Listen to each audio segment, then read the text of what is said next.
ব্যাঙ্গালোর, আহমেদাবাদ, কলকাতার পর এবার তামিলনাড়ু, নাগপুর। বাড়ছে সংক্রমণ। তামিলনাড়ুর চেন্নাই ও সালেমে দুজন হিউম্যান মেটানিউমো ভাইরাস আক্রান্তের খোঁজ মিলেছে। প্রশাসন সূত্রে খবর, আক্রান্ত দুজনের অবস্থায় স্থিতিশীল, তাদের ওপর টানা নজর রাখা হয়েছে। অন্যদিকে নাগপুরেও দুই সন্দেহভাজন এইচএমপি ভাইরাস আক্রান্তের খবর মিলেছে। এইটা যদিও কোভিডের সেম ফ্যামিলি নয়, কিন্তু এর উপসর্গগুলো কোভিডের মতোই। সামান্য জ্বর, সর্দি কাশি, রানিং নোজ, কাফ, এই জিনিসগুলো থাকতে পারে। কোনো একটা কান্ট্রিতে কন্টেনমেন্ট হবে এটা আমরা বিশ্বাস করি না, এটা উচিত নয়, এটা ভুল হবে তাহলে। কেন এটা যখন ওখানে হয়েছে, এত ট্রাভেল হচ্ছে, নাও বিজনেসের গ্লোবালাইজেশন হয়েছে, অনেক মানুষ যাতায়াত করছে বিভিন্ন জায়গা থেকে, এটা পাওয়া যেতে পারে। এতে খুব ভীত হয়ে যাওয়ার কিংবা কোনো অবাক হয়ে যাওয়ার মতো ঘটনা নয়।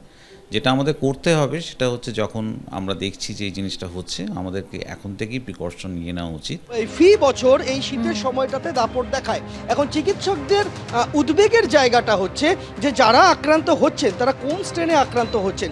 যে এইচএমপি ভাইরাস চিরাচরিত আমরা দেখে থাকি আমাদের এখানে বছর বছর তার দাপট দেখায়, সেই ভাইরাস নাকি ভাইরাসের কোনো চরিত্র বদল হয়েছে। যদি চরিত্র বদল হয়ে থাকে, সেই চরিত্র বদল কি চীনে যে ভাইরাস দাপট দেখাচ্ছে তার সমান চরিত্রের, সেই বিষয়টা জানার একটাই উপায় হচ্ছে জিনোম সিকোয়েন্সিং। এইচএমপি ভাইরাস নিয়ে একগুচ্ছ নির্দেশিকা জারি করেছে কেন্দ্রীয় সংস্থা আইসিএমআর। পজিটিভ হলেই নমুনা পাঠাতে হবে আইসিএমআর ন্যাশনাল ইনস্টিটিউট অফ ভাইরোলজিতে। প্রতি সপ্তাহে 5 বছরের নিচে এবং 65 বছরের ঊর্ধ্বে অন্তত 5টি নমুনা পাঠাতেই হবে, যাদের ইনফ্লুয়েঞ্জা এ, বি, কোভিড-19, আরএস ভাইরাস টেস্টের রিপোর্ট নেগেটিভ। শ্বাসকষ্ট নিয়ে আসা শিশু ও প্রবীণদের লালারসের নমুনা এইচএমপিভি পরীক্ষার জন্য আলাদা করে সংরক্ষণ করতে হবে।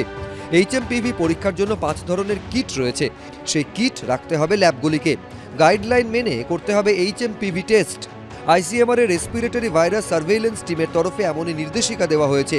সোমবারই কেন্দ্রীয় স্বাস্থ্য মন্ত্রক জানিয়েছিল, এইচএমপি ভাইরাস নিয়ে এখনই আতঙ্কের কিছু নেই, তবে সতর্ক থাকতে হবে।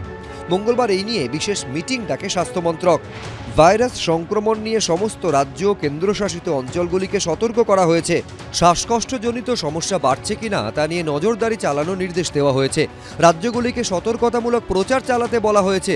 সিভিয়ার অ্যাকিউট রেসপিরেটরি ইনফেকশন, সংক্ষেপে সারি নিয়ে রাজ্যগুলিকে পর্যবেক্ষণ, নজরদারির পরামর্শ দেওয়া হয়েছে। সন্দীপ সরকার, এবিপি আনন্দ।